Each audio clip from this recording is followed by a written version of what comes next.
En el vídeo anterior te hablaba de uno de los errores más comunes que cometemos cuando empezamos a hacer terapia, ¿no? O empezamos a pasar consulta, eh, que es el de intentar salvar a nuestro paciente, ¿no? Al menos fue una de las cosas que más factura me cobró a mí en principio.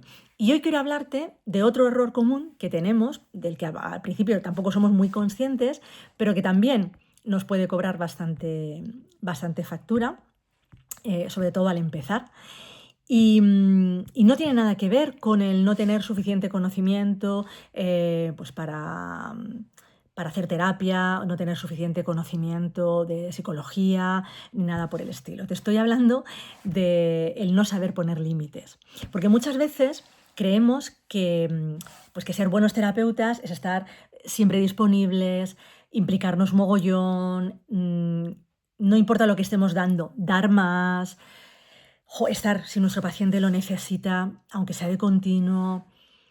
Pero yo me di cuenta con el paso del tiempo que eso, además de agotarte, puede acabar destruyendo el espacio terapéutico. Por eso quiero hablarte hoy de él. Verás, cuando uno empieza a acompañar personas, si tú acabas de empezar o estás pensando en hacerlo, normalmente uno siempre lo hace desde un lugar muy humano, ¿no?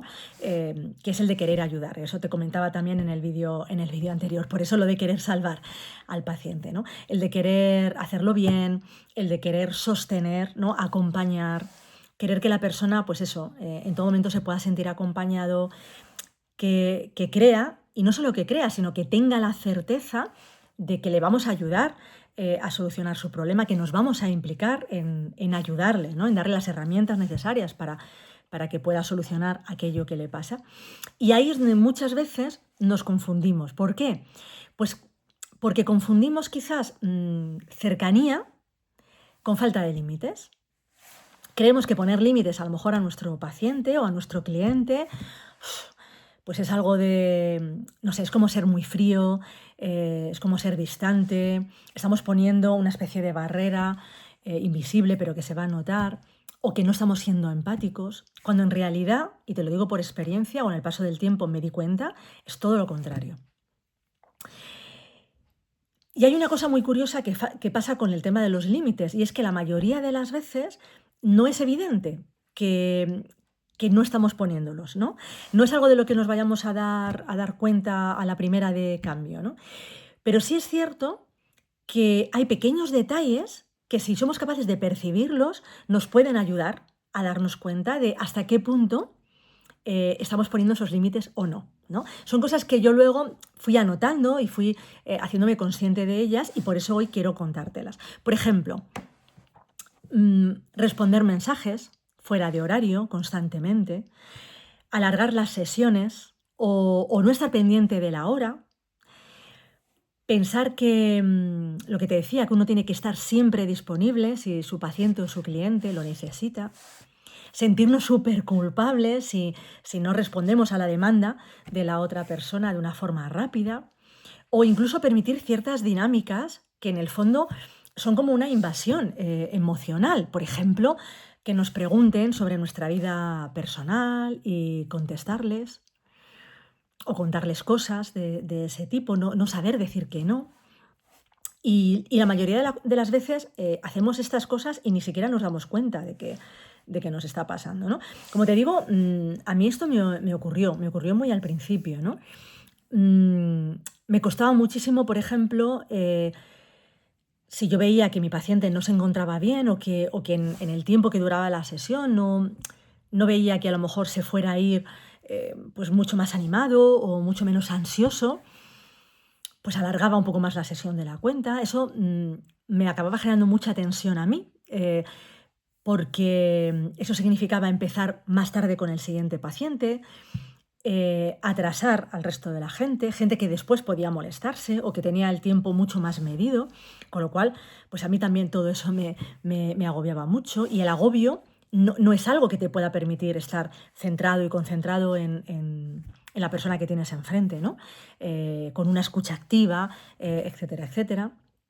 O me pasaba también que si, por ejemplo, fuera de los horarios de consulta, me escribían un mensaje, me llamaban por teléfono o me escribían un email, tenía que contestar inmediatamente. En esas llamadas de teléfono o en esos mensajes, cuando yo devolvía, ¿no?, las llamadas o los mensajes, o cuando escribía un correo de respuesta, intentaba darle solución a lo que mi paciente me decía. Entonces eran o mensajes largos o correos largos que parecían casi una sesión.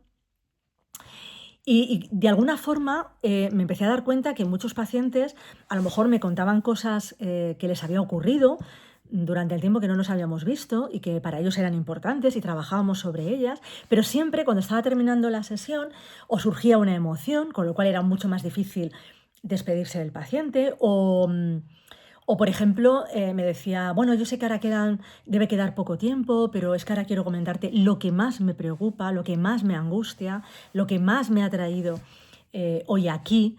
Y eso me llevaba a comprometerme conmigo en ese momento para tener que escuchar a esa persona y darle una solución o- o- o poder proporcionarle un trabajo, una dinámica que hacer, ¿no? Alargándose mucho más las sesiones y llevándome a mí quizás a un extremo, indudablemente no con una sesión, ni con dos, ni con cinco, pero a lo largo de muchas sesiones de bastante agotamiento. Así que cuando yo me paré y entendí que había que hacer algo con el tema de los límites, hubo varias cosas que me ayudaron. Por ejemplo, me ayudó a entender que al final nuestros pacientes o nuestros clientes lo que necesitan es una estructura y un marco en el que se puedan sentir cómodos y seguros. Y para que un marco te dé seguridad, tiene que ser un marco claro. Cuando nosotros somos capaces de poner límites, el marco se puede dar, pero cuando no es así, pues por ejemplo, es mucho más fácil que aparezca por parte de nuestro paciente la dependencia emocional, porque si el terapeuta está siempre disponible, es muy fácil apoyarse en él. E incluso yo me daba cuenta que había gente que empezaba a desconfiar de ellos mismos, ¿no? O sea, confiaba tanto en mí y, y cargaba tanto lo que le pasaba en mí para que lo sostuviera, que dejaban de confiar en ellos mismos, en la capacidad que tenían ellos realmente de salir de la situación en la que estaban. Y eso, cuando yo entendí que no le ayudaba ni a él ni a mí, pues la verdad que me sirvió mucho, ¿no? Porque yo me decía, el paciente se vuelve dependiente y yo me agoto. Y muchas veces no sé ni por qué. Te diría que en ese momento me hice también consciente de que yo ya no estaba acompañando. Lo que estaba haciendo era sostener emocionalmente más de lo que realmente me correspondía. Y que eso además tenía un precio para ambos, ¿eh? Porque el espacio terapéutico se desordenaba mucho y eso al final lo que perjudicaba era la terapia. Otra cosa que también me ayudó mucho entender, sobre todo, fue hacerme consciente de mi propia responsabilidad. Porque me di cuenta de que el hecho de que a mí me costara poner límites, oye, sinceramente, no solo tenía que ver con el de enfrente, también tenía que ver conmigo, con mi necesidad de agradar, con el querer que mi paciente se quedara y poder trabajar con él y que no se fuera, esa necesidad de cuidar que yo tengo y que por lo tanto necesitaba que él se sintiera acompañado en todo momento, que yo estaba ahí para ayudarle. Entonces me di cuenta que todo eso era mío, no era suyo. Y también me hice muy consciente de mis propias creencias limitantes y de que mi dificultad para poner límites no estaba solamente ahí, sino que también aparecía en muchos otros contextos de mi vida, ¿no?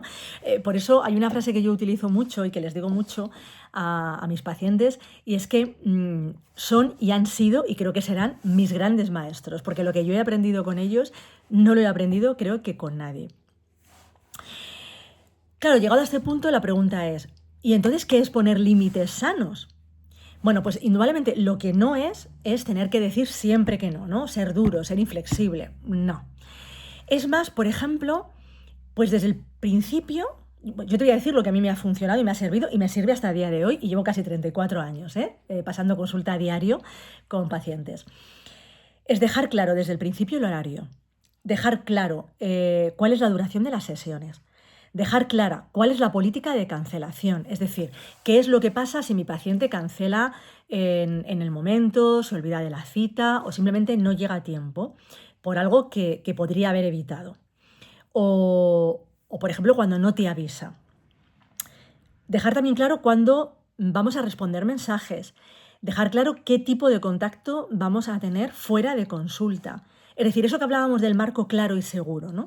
Porque cuando eso está claro desde el principio, el terapeuta se agota menos, el paciente sabe a lo que atenerse y en el fondo, con el tiempo, se siente incluso más sostenido. También creo que es muy importante, a la hora de poner límites sanos, no responder nunca desde la culpa, porque muchas veces, y no sé si a ti te pasará o si has empezado ya a trabajar en consulta, pero muchas veces no respondemos mensajes porque sean realmente necesarios, sino porque nos sentimos muy mal si no lo hacemos. Así que, bueno, quizás antes de responder un mensaje, sería bueno, me refiero a un mensaje fuera de horario, fuera de tu horario laboral, el que tú te plantees como horario laboral, sería bueno que te preguntaras desde dónde estoy respondiendo. Y también si realmente ayudo a mi paciente o cliente, si lo hago, o en cambio incremento su dependencia, ¿no? Creo que esas dos preguntas te pueden dar mucha luz sobre este tema. También creo que poner límites sanos implica no sobreexplicar demasiado los límites que vamos a poner, porque muchas veces tendemos a justificarnos en exceso. Ay, mira, perdona, es que no he podido contestarte antes, es que he estado súper cansada, he terminado súper tarde, he tenido que marcharme antes de tiempo por una historia personal y por eso no te he contestado, es que tengo muchas cosas, discúlpame en cuanto pueda. Esto es un error. Ni el paciente lo necesita, ni nosotros lo necesitamos. Por experiencia te diría que es preferible decir algo como, no sé, pues mira, no te preocupes por esto que te pase o por esto que te pasa, te responderé en el horario que hemos acordado o mira, seguro que esto, no te preocupes, seguro que esto podemos afrontarlo el próximo día en consulta porque no es algo para contestarlo ni abordarlo en 2 minutos, que es lo que yo te puedo dedicar en este momento, ahora mismo. O algo parecido, que una especie de frase, como comodín, entre comillas, que a ti te pueda servir para, pues para entender que poner un límite sano no necesita mucha explicación, ¿vale? Y que eso es bueno para ti y para la otra persona. También creo que es bastante importante tener en cuenta cuando uno quiere poner un límite correcto, no confundir disponibilidad con presencia. Que uno esté disponible todo el tiempo no significa que vayamos a acompañar a la otra persona mejor. Todo lo contrario. Muchas veces cuando uno está disponible demasiado tiempo o siempre, a lo mejor interiormente está bastante desregulado emocionalmente y eso no es bueno ni para él ni para el de enfrente. Y es algo que uno debería de analizar, ¿vale? ¿Qué es lo que me está pasando y por qué tengo esta necesidad de estar tan disponible? Y a mí una cosa que me funciona muy bien y me ha funcionado siempre muy bien, te la cuento por si te ayuda, es tener un ritual de cierre para terminar la consulta. Por ejemplo, hacer una respiración, a lo mejor cerrar el cuaderno donde estoy tomando notas sobre mi paciente o dejar los folios donde estoy escribiendo, apagar el bolígrafo o cerrarlo, ¿vale? Y dejarlo encima del cuaderno. Hacer algún cambio en la silla, como si hicieras un amago para, bueno, pues para levantarte. Indicarte a ti mentalmente primero, la sesión termina aquí, ¿vale? Y ahora se lo voy a comunicar a la otra persona. Y tener una frase también que le puedas decir a tu paciente que le deje claro precisamente eso, que la consulta ha terminado, como, bueno, no sé, tipo, bueno, pues si te parece, mientras estamos haciendo ese gesto, ¿no? Con el cuaderno, con el bolígrafo, lo que sea, pues si te parece, podemos seguir a partir de aquí el próximo día, porque esta idea me parece muy interesante. O, mira, voy a pensar en esto que me has comentado y voy a buscar qué trabajo o qué herramienta creo que es la ideal para que podamos hacer juntos en la próxima consulta, ¿no? Por ejemplo, algo así. Pero sobre todo que sea una frase muy tuya y que tú te sientas cómodo, ¿vale? Con ella. Y algo que ayuda mucho, creo también, es recordar que también el paciente tiene responsabilidad, ¿no? Muchas veces tendemos a pensar que todo depende de nosotros cuando estamos en terapia y no es verdad. Nos olvidamos de que la terapia no es unilateral, es un proceso compartido. Por eso es muy importante que uno aprenda a tolerar el malestar, ¿no? La incomodidad que le puede generar el poner límites, ¿no? porque si no lo hacemos podemos desarrollar un miedo, de verdad, a decepcionar, a parecer mal terapeuta, a perder pacientes, que lo único que nos genera es una tensión, una angustia tan grande que nos puede bloquear como terapeutas. Y si nos bloqueamos como terapeutas, bloqueamos el espacio terapéutico, ¿no? Así que recuerda que un límite sano jamás va a alejar a un paciente, ¿vale? Si lo aleja es porque ese paciente no era para ti. En líneas generales lo que va a hacer es darle un espacio seguro, un espacio donde poder sostenerse, ¿no? Y bueno, a ti te va a ayudar enormemente a no agotarte. Pero además hay otro error común en terapeutas al principio que yo también viví y de ese te voy a hablar en el próximo vídeo, que es el de hablar demasiado en la sesión. Porque muchas veces cuanto más hablamos, no nos damos cuenta, pero menos escuchamos.